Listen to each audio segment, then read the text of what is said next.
आपको धरातल पे काम करना नहीं है, विकास का ढिंढोरा पीटना है। और जैसे ही जैसे सरकार बनाने की बात आती है, ऐसे आपको नए नए पैंतरे याद आने लगते हैं। तो ये सिवाय पैंतरेबाजी के कुछ नहीं है। और चाहे ये आशुतोष हो, चाहे दूसरे भारतीय जनता पार्टी के लोग हों, अब ये एक्सपोज हो चुके हैं।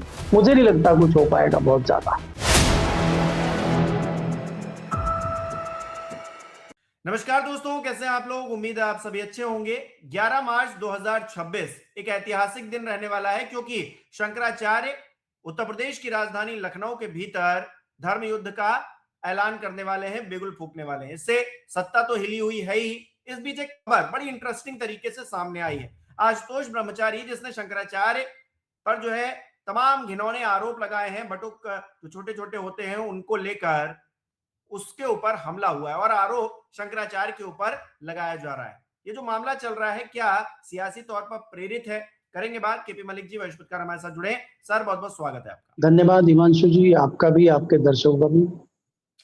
सर, एक सनातनी के पीछे सब कोई पड़ा हुआ है। बड़े बड़े लोग हैं जो सनातनी की जान के पीछे पड़े हुए हैं। बताइए, अब ट्रेन में हमला कर दिया जो आशुतोष महाराज हैं उनके ऊपर, धारदार हथियार से उनकी नाक काटने की कोशिश की गई। बेचारे बाथरूम में छिपकर किसी तरीके से उन्होंने जान बचाई। तो ये तो हाल हो गया है, शंकराचार्य के पास कोई काम नहीं बचा है। अब वो आशुतोष महाराज की जान के पीछे पड़े हुए हैं। देखिए हिमांशु जी, अगर आप आशुतोष ब्रह्मचारी की बात कर रहे हैं, तो ये इनका इतिहास रहा है कि बीच बीच में सुरक्षा लेने के लिए और बीच बीच में इस तरह के आडंबर और पाखंड करने के लिए ये सुविख्यात हैं। पहले भी ये सिक्योरिटी मांगते रहे हैं, शामली में, मुजफ्फरनगर में, तमाम वेस्टर्न यूपी में इनके तमाम किस्से हैं। अभी जानकारी ये है कि इनके ऊपर दर्जनों मुकदमे चल रहे हैं। 2 4 10 मुकदमे नहीं चल रहे, इनके ऊपर दर्जनों मुकदमे चल रहे हैं। और अब तो जब से ये फेमस हो गए हैं कि ये तथाकथित अपने आप को बताते हैं कि बाबा के खेमे के व्यक्ति हैं, तब से तो इनके खिलाफ एफआईआर होनी भी बंद हो गई है। पुलिस एक हिसाब से इनको संरक्षण दे रही है। तो ये बहुत बड़े पुराने ड्रामेबाज हैं। तो इसलिए जो है, ये इस तरह की रणनीतियों में पारंगत है, इसमें कोई दिक्कत नहीं है। तो ये नए नए ड्रामे इस तरह करेंगे, क्योंकि आपको ये ध्यान में रखना चाहिए कि 11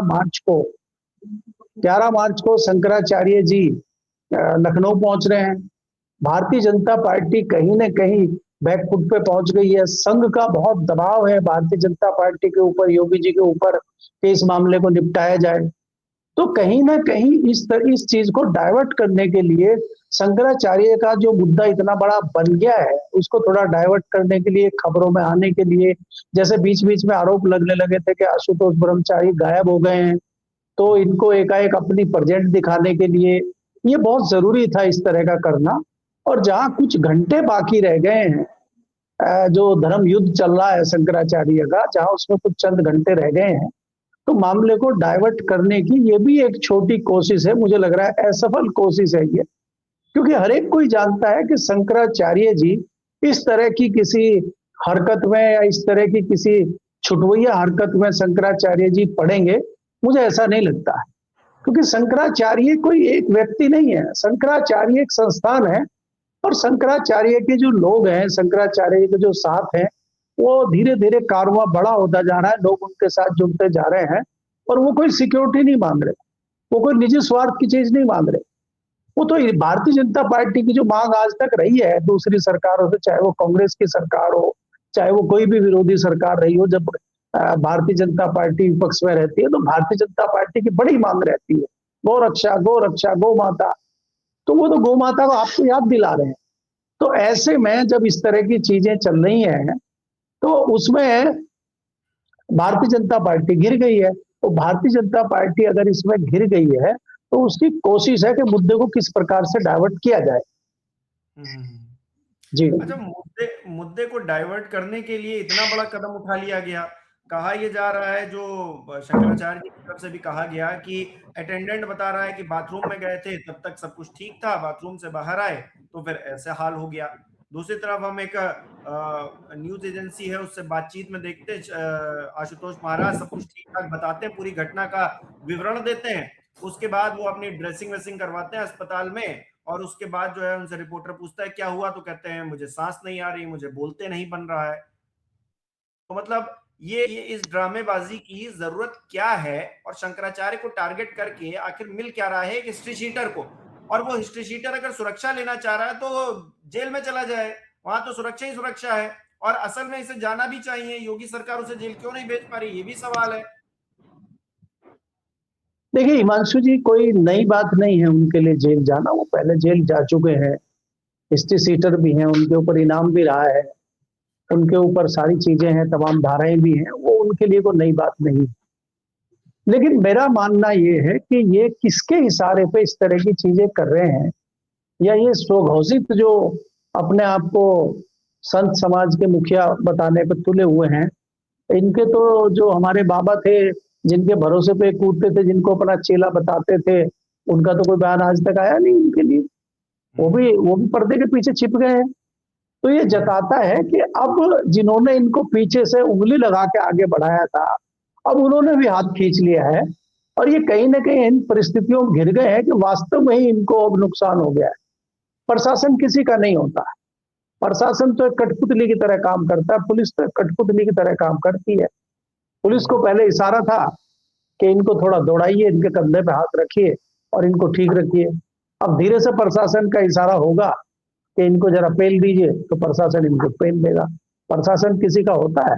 प्रशासन ही पालता है। ये तो छोड़िए, आप बड़े बड़े जितने गुंडे बाहुबली और एकाएक उनकी तूती बोलती हुई आप देखते हैं, और एक समय आता है कि धीरे से एनकाउंटर पुलिस ही कर देती है उनका। ये तो यही पुलिस थी इतने दिनों से जो पाल रही थी। तो इसलिए पुलिस प्रशासन किसी एक का नहीं होता है। पुलिस प्रशासन आदेश का पालन करता है, तो उसके आका का जो आदेश आएगा वो ऐसा ही होगा। और मुझे इसमें ये नजर आ रहा है कि अब जो है थोड़ा सा ढीला इनको छोड़ दिया गया है, और इनको कोई तवज्जो नहीं दे रहा है भारतीय जनता पार्टी के लोग। और तथा कथित जिस प्रकार से ये बोल रहे थे कि भाई योगी जी इस मामले में इन्होंने, योगी जी के पास मुझे नहीं लगता इतना समय होगा कि इस तरह के लोगों से वो बात करें, इस तरह के लोगों से चर्चा करें, इस तरह की स्ट्रेटजी इसने छोटे लेवल पर बनाए। मैं ये विश्वास नहीं कर सकता कि योगी जी इन छोटी चीजों में पड़े होंगे। ये तो माइलेज लेने के लिए, अपने आप को आगे दिखाने के लिए, चमचागिरी बताने के लिए इन्होंने इस तरह का आडंबर रचा होगा। इसमें कोई भारतीय जनता पार्टी का बहुत बड़ा नेता शामिल हो या योगी जी शामिल हो, मैं इस बात से इत्तेफाक नहीं रखता। ये तो खुद ही जो है अपनी अपनी जो है प्रसिद्धि पाने के लिए इस तरह का आडंबर कर रहे हैं।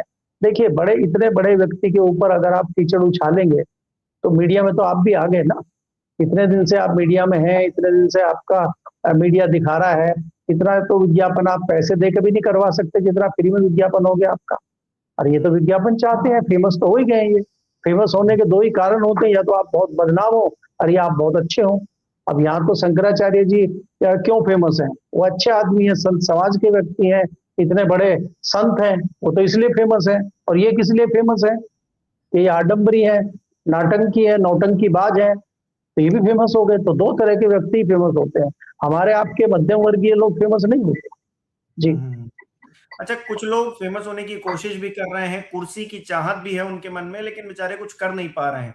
अभी गाय माता को लेकर सवाल पूछा गया केशव प्रसाद मौर्य से, तो उन्होंने कहा कहाँ गाय कट रही है सर, एक खरोच भी नहीं आ रही है गाय को उत्तर प्रदेश में।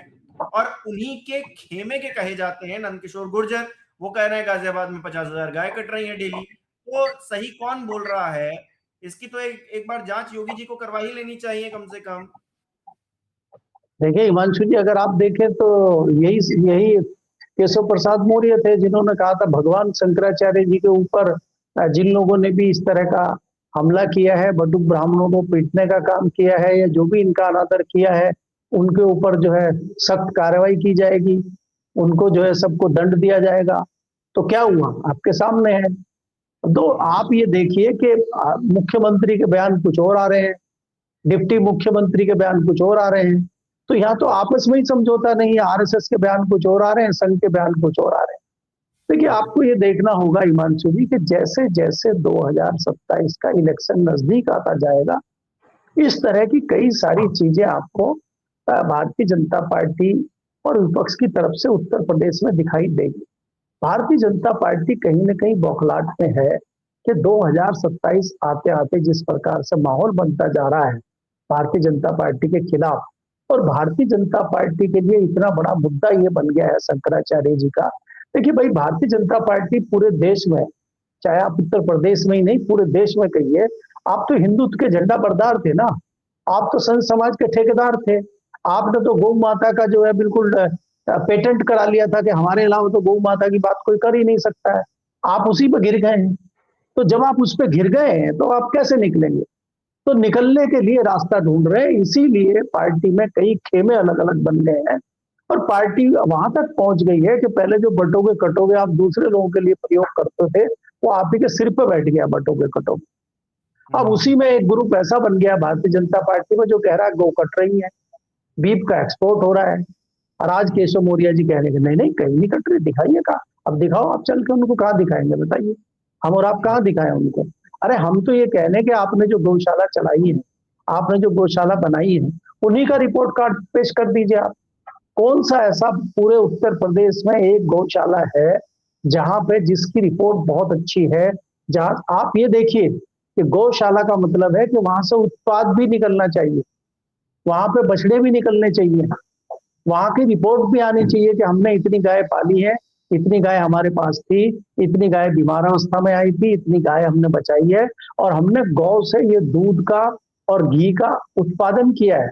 गाय के गोबर की आप बात करते हैं, हमने इतना गोबर एक्सपोर्ट किया है, हमने इतने गोबर से इतनी दवाइयां बनाई हैं। ये तो कहते हैं ना कि गौमूत्र से दवाइयां बनती हैं, वो रामदेव जी बना रहे हैं कि इतना गौमूत्र हमने रामदेव जी को एक्सपोर्ट किया है। तेरा डाटा कौन मना कर रहा है आपको? लेकिन कहीं हो तो दें। वो कागजों में जो भ्रष्टाचार चल रहा है, जो गौ माता के नाम पर गौ चारा ये लोग खा रहे हैं। अब चारा चोर तो नाम रखा हुआ आपने लालू यादव का, और चारा चोर सबसे बड़े आप खुद हैं। किसानों के आपने आवारा पशु छोड़ रखे हैं, वो किसानों की फसलें बर्बाद कर रहे हैं। अरे आप सम्मानित करिए ना वही गौशाला में उनको और सेवा करिए, आप क्या दिक्कत है? लेकिन करनी में और कथनी में बहुत फर्क है, इसलिए इस तरह की चीजें हैं। और भारतीय जनता पार्टी की रणनीति रही है कि जुमलेबाजी करके, शामधाम दंडभेद करके चुनाव जीता जाए, करना कुछ नहीं। आप बताइए मुझे, खाली उत्तर प्रदेश ही बता दीजिए कि पिछले 9 साल हो गए हैं योगी जी को, कितने सरकारी संस्थान जो है बने हैं हेल्थ के, कितने सरकारी संस्थान शिक्षण संस्थान बने हैं।